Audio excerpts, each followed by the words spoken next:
তীব্র দাবদাহ থেকে রেহাই পেতে স্বস্তির খোঁজে রাজধানীবাসী। একটু ছায়া সুশীতল পরিবেশের খোঁজে কেউ ভিড় জমাচ্ছেন পার্ক কিংবা উদ্যানে, কেউ সাঁতরে বেড়াচ্ছেন নদীর বুকে।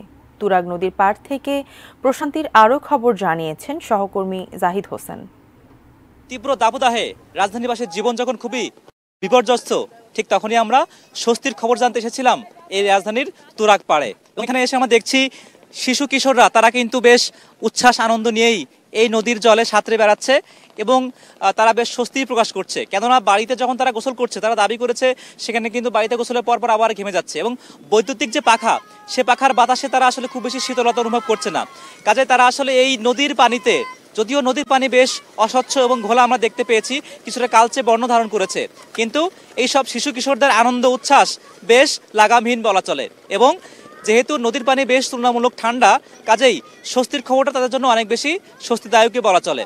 এবং তারা যখন সাঁতরাচ্ছিল, তো আমরা জিজ্ঞাসা করেছিলাম কেমন লাগছে এই ঘোলা পানিতে সাঁতরাতে। তারা কিন্তু আমাদেরকে জানিয়েছে যে আসলে তারা এসেছে দুপুর 12টা নাগাদ এবং কখন যে আসলে এই সাঁতরানো শেষ হবে তারা কিন্তু এখনো জানেন না।